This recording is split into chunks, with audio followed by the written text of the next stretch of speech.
possible across portions of the United States over the next few days, and it's going to be very cold. So taking a look at the current conditions on the European model, we see some scattered snow showers across the Rockies here.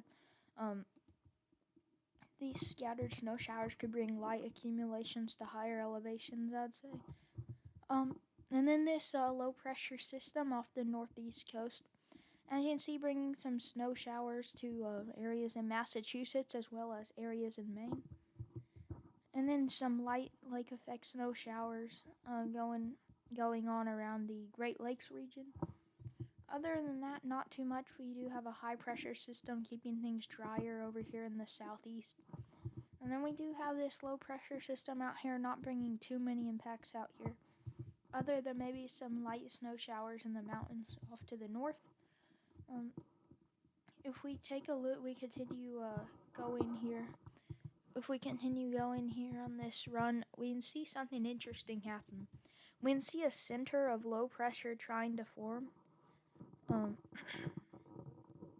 We can see a center of low pressure trying to form over here off the Gulf Coast, in the northern Gulf Coast. Now, this could bring some snow impacts to areas to the north. This could bring some snow impacts to areas like Oklahoma, Arkansas, Tennessee, and North Carolina. Potentially some snowfall as we keep moving along here. You can see this does indeed happen. We have some snowfall in Kentucky, West Virginia, Tennessee, Virginia, and North Carolina. And we also do have some freezing rain and mixed precipitation going on for Tennessee and Arkansas. We'll take a look at the ice accumulations here in a second, like the snow and ice accumulations from that. But we do have this piece of energy off the southeast coast. We'll have to see where that goes, if that will move off towards the coastline or if it would just move offshore. As of now, it is looking like it's just going to move offshore. But if this could get closer to the shore, we could see some major impacts for the northeast and mid-Atlantic. And then in this frame here, this would be, let's see, is this Wednesday? Okay, this is Tuesday. Wait, I'm confused. Which one is the time? Let's see. Okay. So this is about a week out here. Now we're starting to notice some things going on. Let's take that back, and as you can see, we do have this storm. Watch this storm. This is Saturday of this week, so it's going to be quiet over here for the next few days, but as we move into Saturday, we see this system moves down and brings some snowfall to the northern plains and the upper Midwest. As we continue moving on, nothing really comes out of it, but this little clipper system here comes down from Manitoba here down into the United States, into the Great Lakes region. And as this moves down from the Great Lakes region, it will bring some heavier snowfall, potentially lake-enhanced snowfall. And as it moves along, we have this low pressure system bringing some snowfall to areas in the northeast. This is Tuesday the 9th of December. Then we have this other little clipper system here bringing impacts along the Great Lakes in the upper Midwest here. We have this long band of snowfall. Then we have this little event in the northwest where we see some snowfall or rainfall to areas in the south. But right along the border, you could see some mixed precipitation, ice, and snowfall. Then we also have this little northeast event. If this could be a little bit more intense, we could see some more intense impacts than if it was closer to the shore by a little bit. It could probably be a pretty intense system for the northeast. Nonetheless, so we do have this system developing here. We have that bringing some snowfall to the higher elevations. This is on Wednesday the 12th. And this low pressure system bringing impacts to the northeast and the Great Lakes. And as it moves on, we see this system, it kind of breaks apart, and then this little bit of energy brings some snowfall for areas in Ohio and Pennsylvania, as well as potential rainfall to the south, although I do not expect any severe weather with this. And then we have this massive cool down. this would be intense. This is on Friday the 12th. This is an intense cool down. So this is like this massive ridge in the west and this massive trough in the east will bring major cold air. This would be on Friday the 12th. Obviously, this is pretty long range, so nothing guaranteed here. But as this storm system, I should say trough, not really a storm system. This is also bringing some energy to the northeast. This could potentially bring some heavier snowfall to moderate snowfall to the northeast here. And then we have this kind of moving over into the east, this warm up from the west. And so by the end of the run here, let's see, let's get to the back to the end of the run. I restarted it.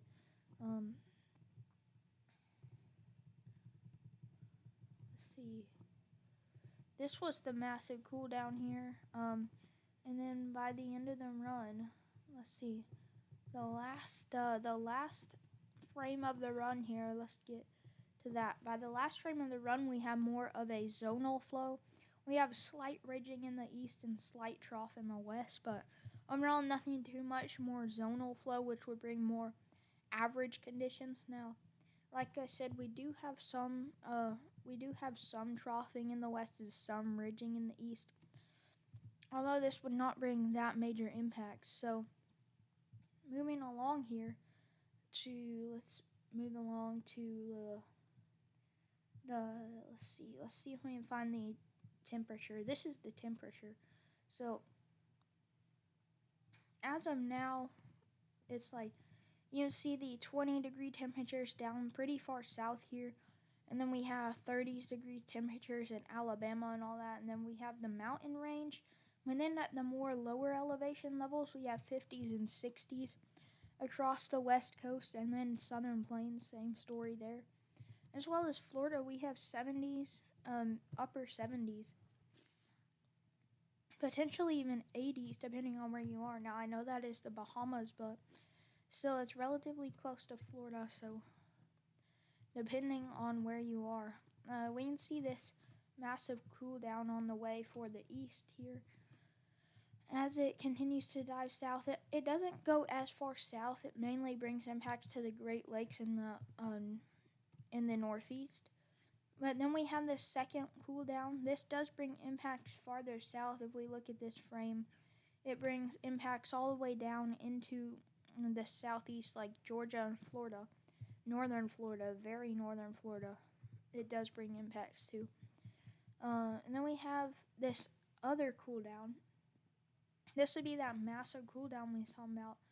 This massive trough. This is funneling all the cold air. Now we even have higher elevation struggling to get into the 30s out west from how cold or warm it would be. And then we have teens temperatures in very far south areas. Now, wouldn't usually see these temperatures. We have 20-degree temperatures down here in the Mississippi, Alabama, Georgia area. We have 31-degree temperatures here near the Charleston area. We have in the mountains, we would have like 10-degree temperatures. And then even up in the plains, northern plains and upper Midwest, this is 0 degrees, 2 degrees, 4-degree temperatures. This is very cold weather. Could potentially even be life-threatening depending on how cold it would get in the time of exposure. But -1 degree, -6 degrees. This is very intense cold weather. It's bringing 20-degree temperatures all the way down to Florida. 26 degrees in Charleston, South Carolina. And then potentially upper 20s to lower 20s in Alabama, Georgia, and Mississippi, depending on where you are. So it looks like east of the Mississippi River and then east of Missouri here.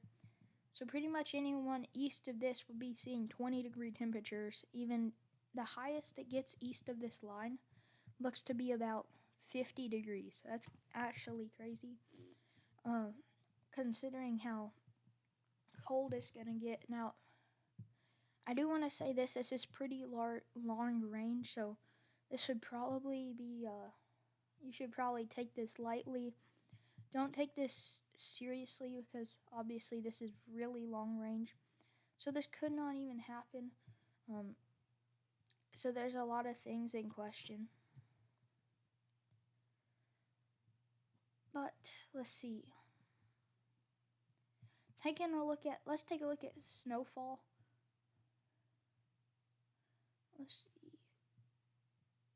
This will be total snowfall, or I should probably do 24-hour snowfall here. So this is starting from 24 hours out here. We have some light accumulations in the Great Lakes in the Northeast from these two systems here. And we also have some light accumulation in the Rocky Mountain. And as it moves eastward, we do have some light accumulations in Tennessee and Kentucky, West Virginia. This is that Gulf system we're talking about here. And then we have this Clipper system moving into the Great Lakes in the Midwest here. And as you can see, this long band of snowfall, this is all going to be occurring within 24 hours of each other. So somewhat fast moving, but as you can tell, heavy snowfall though. Up to 3 to 4 inches possible, some pockets of 5. And then we have this next Clipper system moving through. This is on the 12th. And then, let's see. Continuing to take a look here. This is the very last frame of the model run. We have this system moving down to the east. I don't know how far it would go to the east, but then you can see we do have this snow system up here. Doesn't look like it's going to bring any impacts to the United States. We also have some lake effect snowfall and some northeastern snowfall at the end of the model run. Obviously, take this all lightly. Don't take this pretty much anything. Don't take pretty much anything later than a week out seriously, because pretty much all that stuff is going to change by that point. If we take a look at the long range, let's take a look at the CFS. By the way, credit to Pivotal Weather for allowing me to use their products in my videos. So if we take a look at the long range, we should take a look at the surface and precipitation first. So taking a look, we're going to go out further first. We have these little Clipper systems, which probably are going to happen. Now here's where it gets to the long range, the CFS. This massive cool down happening here as well, but this is later. This is on the 21st. So the CFS is showing very a trough in the east, ridge in the west type look. Now this blob of energy right here would bring snowfall impacts to areas like Kentucky, Illinois, southern Illinois, Tennessee, potentially Virginia, North Carolina, depending on where it moves. But it's just so long in between frames that it doesn't even show the impact for these areas. It's not that it doesn't happen there. It's just that how long it is in between the frames. This is like 12 hours apart from each other, these in between these frames. So, and then we have this system, and then on Christmas Day, this is showing an ice storm down in Texas all the way up through in Illinois and Indiana, and then we have some intense snowfall. Obviously, take this lightly because of how far out it is, but just know it's not out of the realm of possibility. Then we have another ice event for the south here, potentially, and then some snowfall for the northeast and up mid-Atlantic once again. We keep getting these southern ice events on this model.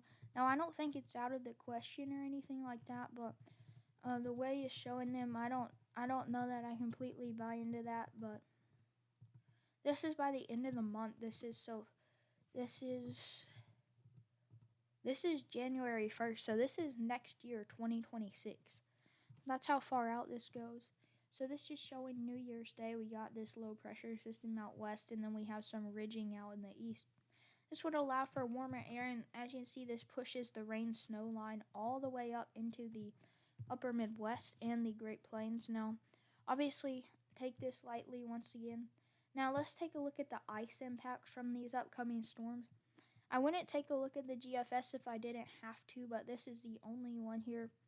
Well, it's not the only one, but it's one of the only ones on here that shows ice impacts, and that's widely used as well. So let's take a look at ice. This is the total freezing rain. So as of today, nothing much going on. We have some icing in the mountains of Idaho there, but nothing much. Now, as we keep moving, nothing really happening much, and then you start to see that ice out here in the Appalachian mountain range out into North Carolina. This is the 6th, so this is about when that storm's happening. We do have some ice dots starting to pop up, but overall nothing too much. The ice is going to be limited in these events. Now, this one is showing major ice. Obviously, I don't know that. I really buy into this because this would take a very large ridge in the east and a trough in the west, but I don't know that I buy into that.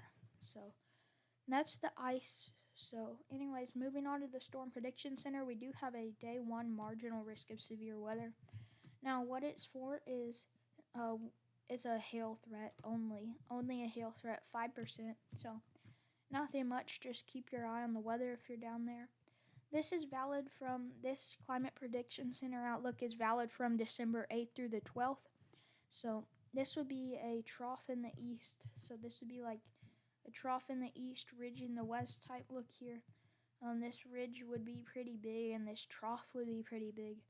So the Climate Prediction Center is showing that massive cool down that we were seeing on the model runs.